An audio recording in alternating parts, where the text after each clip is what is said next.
అట్లాగే వారి సతీమణి ఏ కళ్యాణి గారికి, సభాధ్యక్షులు మీ గ్రామ సర్పంచ్ గారికి, అట్లాగే Atmakur junior civil judge Shankarrao గారికి, ఇక్కడ ఉన్న డిఎస్పీ ఇతర నన్నే సాహెబ్ లాయర్ గారికి, తహసీల్దార్ గారికి అందరికీ ఈ సాయంత్రం అట్లాగే గ్రామ ప్రజలందరికీ కూడా నా హృదయపూర్వక నమస్కారం.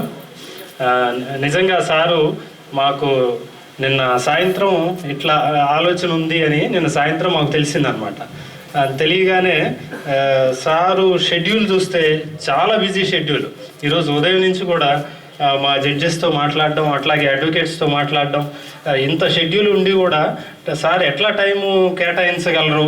అందులోనూ నెల్లూరు నుంచి దాదాపు 50-55 కిలోమీటర్లు, అసలు స్పెసిఫిక్గా ఎక్కడ ఉంది, ఏ విలేజ్ అనేది కూడా క్లారిటీ రాని సందర్భంలో వెళ్ళాలి, ఒకసారి మాట్లాడాలి అని చూస్తే నిజంగా మా జడ్జెస్ అందరికీ కూడా చాలా ఆశ్చర్యం, అంతకంటే ఎక్కువ సంతోషం కలిగిందనమాట.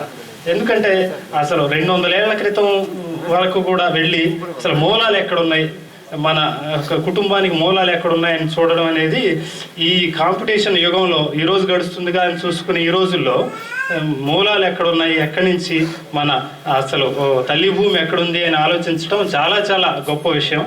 అందుకని చాలా సంతోషం వేసింది సారు ఈ నిర్ణయం తీసుకునేసరికి. అందుకే మేము కూడా సార్తో పాటు ఇక్కడికి వచ్చాం.